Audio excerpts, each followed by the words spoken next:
Hi everyone, good to be here. Thanks for inviting me. I don't know what Antonio just said because despite my name, I'm not Spanish. I don't speak Spanish, solo un poco, poquito. But I was, Reus 2 won the BIG Award and we were asked to do a little post-mortem on it for the next 20 minutes. So I'm excited to show you the first real game presentation of the day because I hope we're all here for games.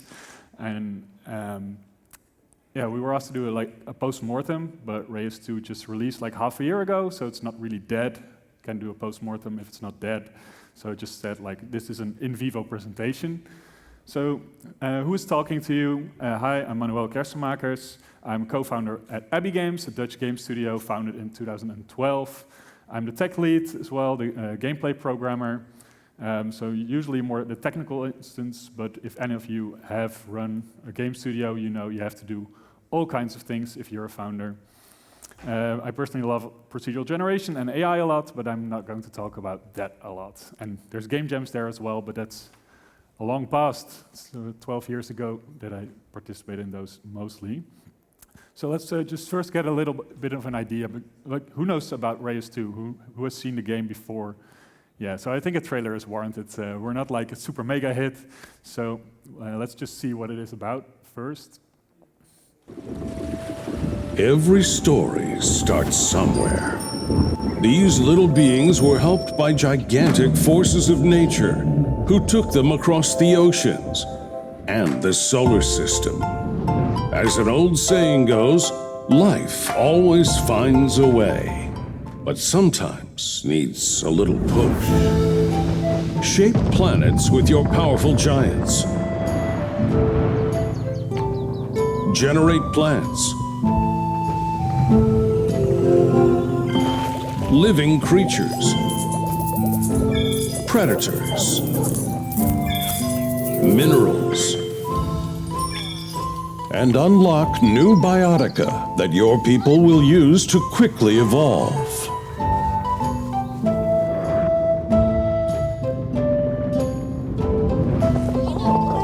Humans will evolve and create entire civilizations thanks to your many gifts.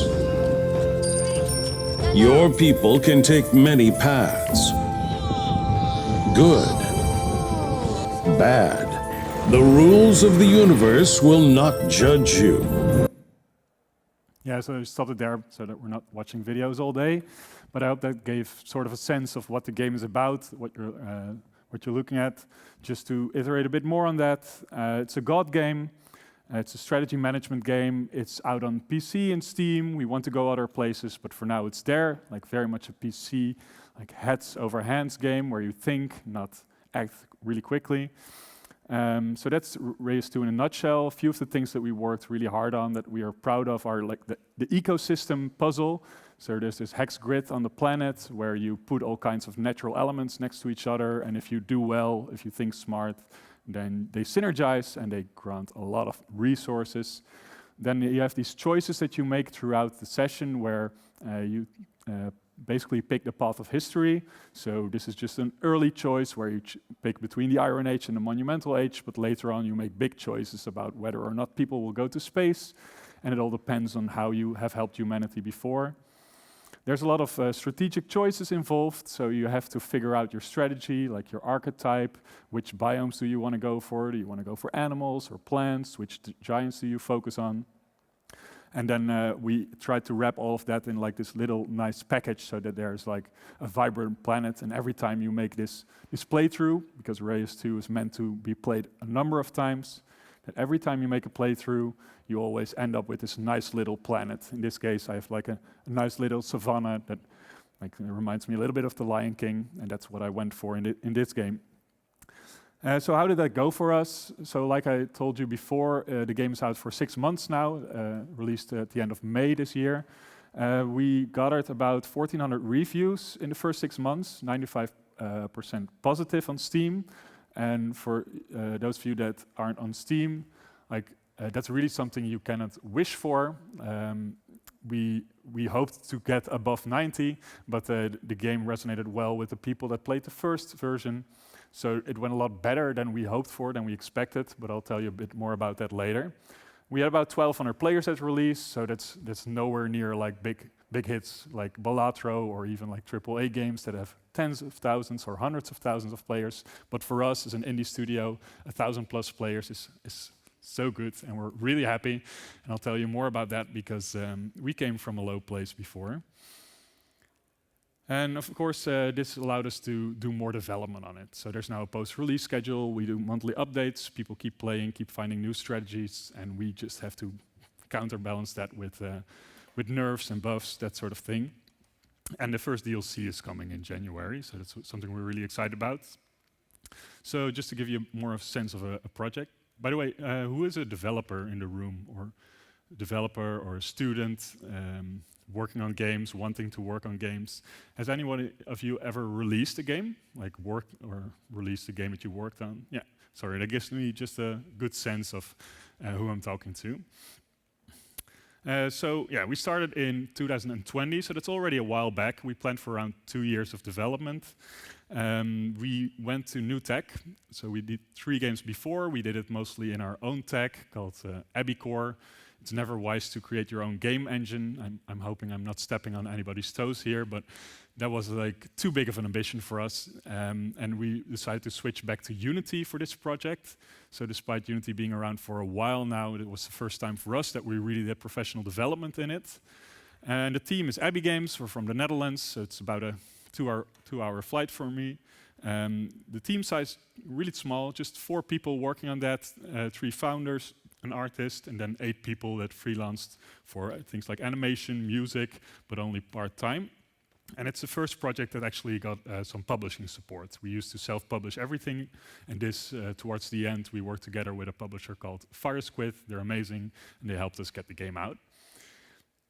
Yeah, so more important than how, I think it's why. Why did we want to create Reus 2? Why did we create a sequel?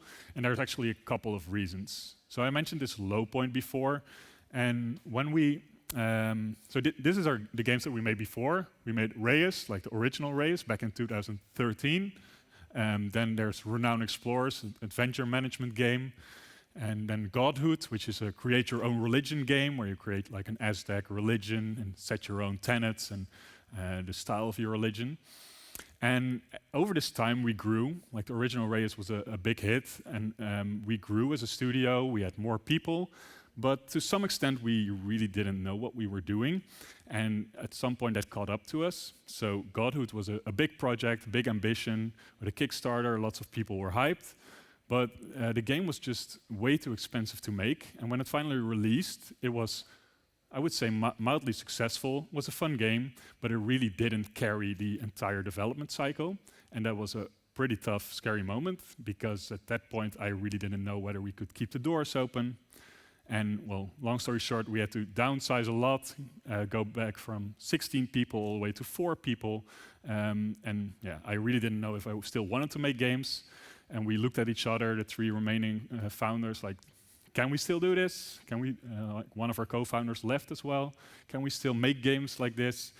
And we decided we wanted to scale back a little bit, maybe do a bit of a safer project, something that we already knew, go back to our most successful game. Reus has always been the game that reached the most people. It's not our best game. It's probably our worst game, but it reached the most people. It's in 2013. And we had built up a lot of experience over the years. And what we wanted to do is see, like, now that we know how to develop games a lot better, can we apply that to this very first student game that we made while we were still in university. And around the time that we decided to do this project, some sequels were coming out as well. So I think you'll probably know some of these titles. And it's kind of funny because a lot of their first versions came out around the same time as Reus, and many of them decided to do like sequels 7, 8, 9 years after. And it's a bit weird because normally you would see a sequel quite fast because the game is either a success and you do a sequel, or it's not and you don't. So why is this happening? And I think many people are making the same decision as we are, like, oh, this is a project that did well, that resonated with a lot of people, and maybe it's worth revisiting. Maybe we shouldn't always do the new thing. We were very young when we did Reus 1, and we did a lot of... we wanted to do a new thing. We didn't want to be those people that only created Reus, but now we decided otherwise, just like these games went before us. So what were the goals for the project for Reus 2? I think it's a good place to start to say, I want to keep 1/3 of what I have when I do a sequel. I want to improve 1/3, and I want to innovate on 1/3.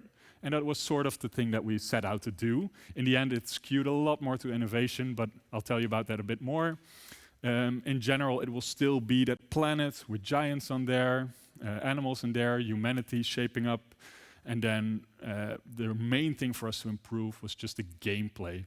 Like Reus 1, if you would play it now, it just doesn't stand to the test of modern strategy games. Like any strategy game fans in the audience, one of my personal favorites of the past few years is Against the Storm, and it's just such a good game. Like before that game, there were no strategy management games that were so good, so replayable, so much fun to play again and again. And we really wanted to get to that level, or at least close to it. And then just more of it. Like people wanted more biomes, other planets to create. And then we had some idea to add that history to the game. So again, how I mentioned this, and for the more observant people in the audience, I said we started in 2020, planned for 2 years of development, and we launched in 2024. So there's something wrong there. The math doesn't add up. 2022 is not the same as 2024. It took us a while longer to create this game than we originally set out, and I don't think that's a surprise for any game developer that there are delays. But a delay of 2 to 4 years, that's kind of long, and there are many reasons for that. But I think it shows a lot about the development cycle of this game. And I'm very proud of what Reus 2 has become, but I'm not super proud of that it took us 4 years to get there. Again, because the longer you develop a game, the more it costs. And if it costs a lot, and it has to make more sales to make up for that, otherwise you cannot stay in business. So if you have a viable game studio, you should try and keep your development cycle small, or you're betting really big. Like there are of course games like Manor Lords or Stardew Valley that take years and years and years, but then it has to be a hit, or it has to be your hobby. Then it's fine too. If it's your hobby, you can do whatever you want. So the temptation of sequels. I told you a little bit about why we were doing a sequel, why Reus 2 seemed like a good idea. And it makes sense, right? There's less risk. You already know the gameplay, you know how it's going to be fun. Something really hard to find out how a game is going to be fun. So if you have that, keep that. You already have the tech. You don't have to do the whole engine again. You already know the market, who you're going to sell it to. And then you already know the art style, so you know it's beautiful. So you just repeat that, but polish it up a little bit. So that's a lot less risk, right? Right? I mean, please, it has to be right, but it isn't right. So I'll tell you a little bit about how we found out that none of this is actually right if you're really ambitious and want to innovate, if you want to create a way better game and not just repeat the same game according to that 1/3, 1/3, 1/3 rule. So one of the struggles we had, so on the left you see Reus 1, it's like an adjacency puzzle. So you put things next to each other, but it's just like this linear grid. It's just a small circle that you put things on, so there's not really a lot of complexity going on. The adjacency is really limited, and we wanted to have more interesting adjacency, like maybe a hex grid, like you see in the early prototypes of Reus 2. But we struggled a lot to put that more interesting, more complex puzzle in the same small visual space. And because we wanted to keep the overall appeal of Reus 1 as the circular planet with a one-dimensional gameplay, it was really hard to retrofit that. And that's where the first signs where the sequel can be troubling, because you have these expectations from yourself and from your audience that you have to keep with. And all of a sudden, you cannot improve it without trying to really jam something in where it doesn't really fit. And I think in the end it fit quite nicely, but we limited to 2 or just 3 rows of hexes, and then we get a lot more adjacency. So Reus 1 on the left is a lot simpler in terms of puzzling than Reus 2 on the right. But it took a long time, and that's where a lot of delays came from. We had to do more prototypes, we had to workshop it more, the art style became more difficult because we had to fit more information in the same small space. just makes it complicated. And if you ever want to speed up development, just avoid problems rather than try and solve them. Just pick a really, really small set of problems and avoid the rest. And another struggle we had was giving the player time to think.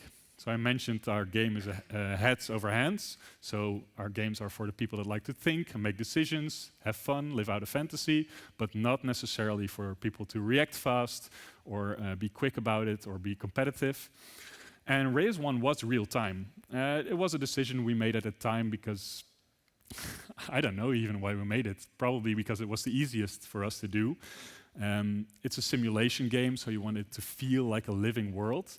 But the timer put a lot of pressure on the people playing it. And if you play a strategy game and there's a lot of pressure on you, it's not fun because you have to think under pressure. And I mean, I'm a StarCraft 2 player, so I like to think under pressure. But if you're playing a relaxing god game, a management game, you just want to make the best decisions, and you want to have some time for that, and you don't want to keep pausing the game all the time. So we want to go for more like a vibe like Anno 1800 or Roller Coaster Tycoon. Those were inspirations for us, where there is a real-time game, but there's not so much pressure for you. You can just go with the flow, except for when things are on fire. But yeah, that's not really the most important part of Anno. You just need to build more firehouses. So what we try to do is move more towards some of our favorite like turn-based games, go away from that pressure and real time and go to like the turn-based vibe. Like Civilization 6 on the top, that's a big inspiration for us. And of course, like the staple of turn-based games, like Patience on Windows 95, I think it is. I hope you all played this classic. And then actually we went all the way there. So we were moving in that space where we tried to do like semi-turn-based, semi-real-time.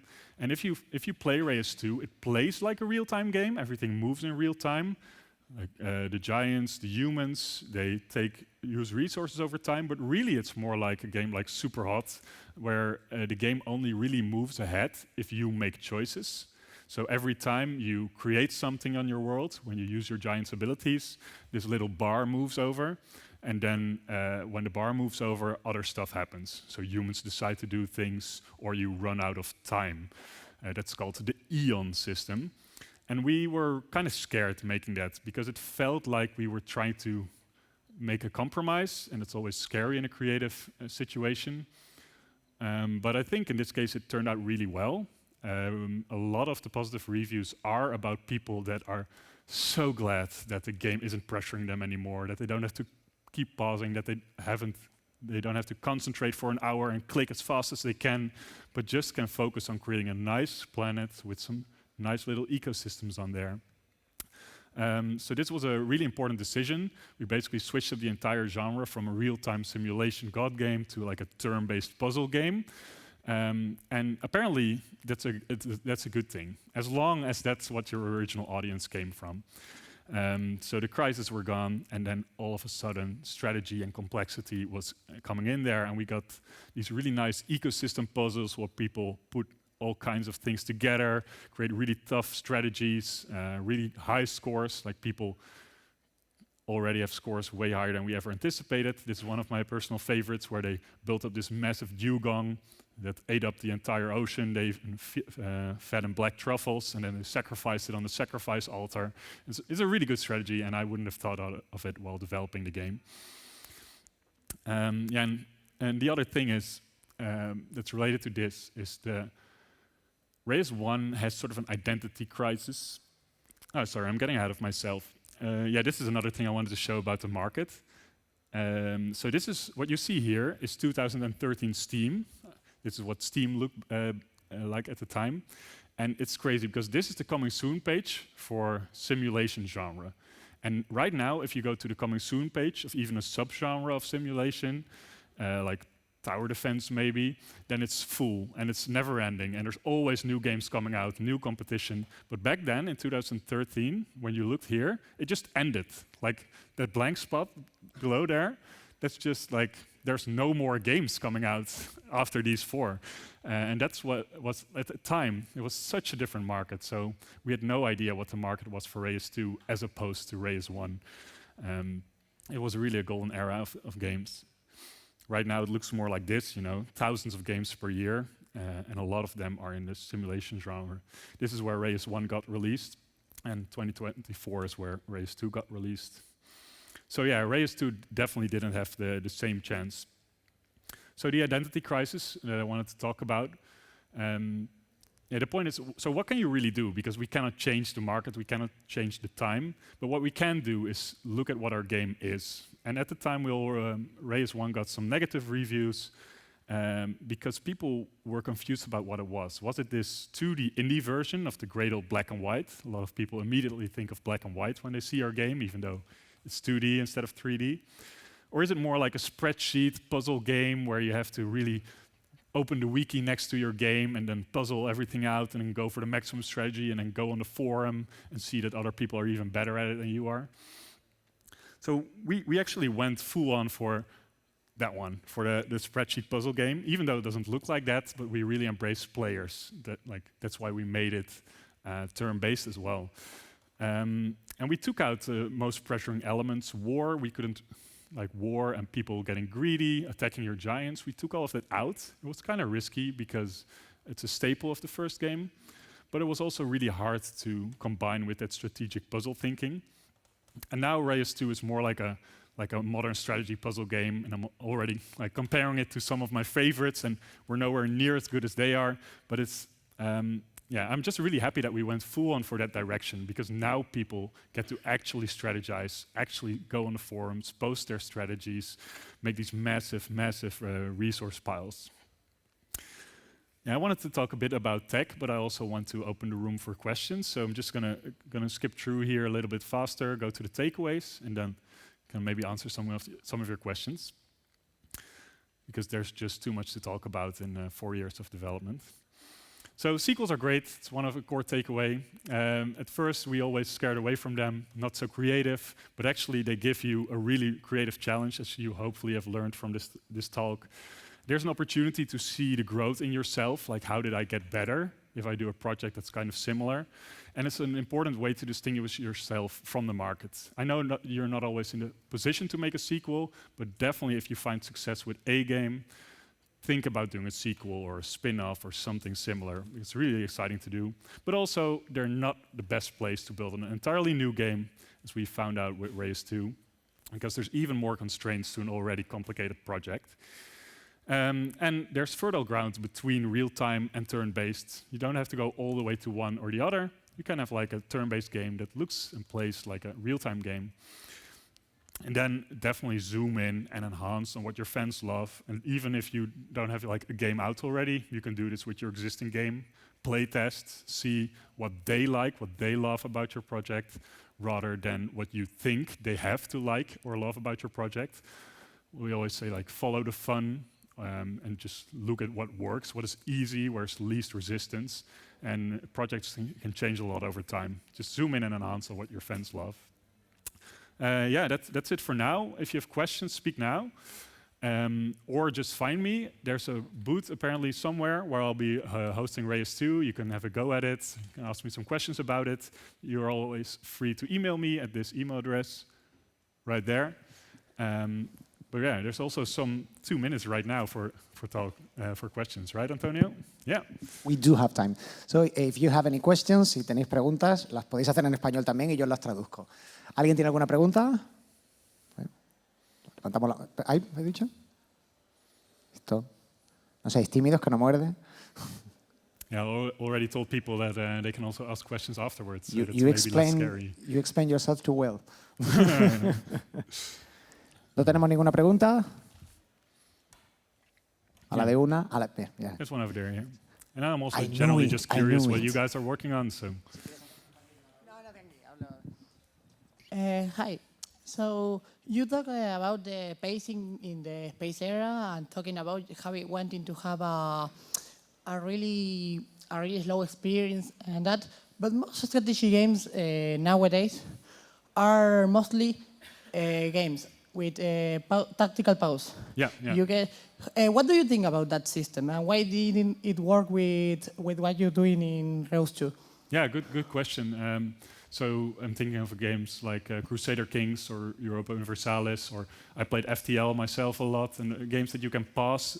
They're real-time games. The situation develops as we play it, and then if we are overloaded, we just pause the game, or if it's too boring, we speed it up. But we put a lot of effort in the art style for Reus. We want to have like this living planet, have vibrant stuff, have the cute little rabbits walking around.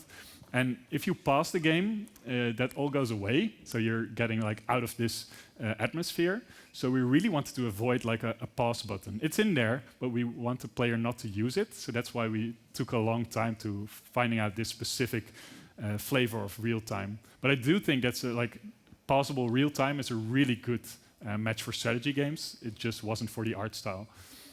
Good question. Yeah. Thanks a lot.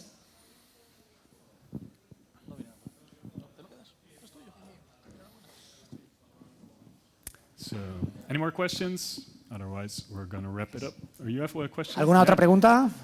Antonio, there's one here. Up. Como tú quieras, lo puedo traducir yo. En los juegos de gestión y bueno, como el suyo de estrategia y tal, ¿hay alguna posibilidad de inspiración en, por ejemplo, juegos de mesa modernos que también tienen esas mecánicas de gestión y tal? Porque también como europeo de los Eurogames que se conocen. Did you find any inspiration in modern board games? There are so many management board games, especially Eurogames. Yeah, good question. We love board games. I'm not the lead designer, but the lead designer plays a lot more board games than us, like Spirit Island. We played like the Arkham Horror limited card game, and that's a really nice game where you play a campaign in multiple sessions where you defeat or find out about the big Cthulhu monster over multiple sessions. And that was actually the basis of inspiration for this whole era system where your planet develops over time and you go through different scenarios based on what you do, but also based on what the game provides you. So yeah, I think for this type of game, like the mechanical, more turn-based game, it's good to take a lot of inspiration from board games, especially in how to get an intuitive way to get your mechanics across. Because one problem with strategy games is always to explain the rules without overloading the player and having them skip the tutorial, that sort of thing. And board games are really good at that because they're so limited in their interface. Yeah, good question. And board games are good inspiration. Yeah, I think we're out of time, and I don't want to hold up the next speaker because a lot of people are really excited about that, I see. So, yeah, let's go. Thank you very much, Manuel. Thank you for your attention. Yeah.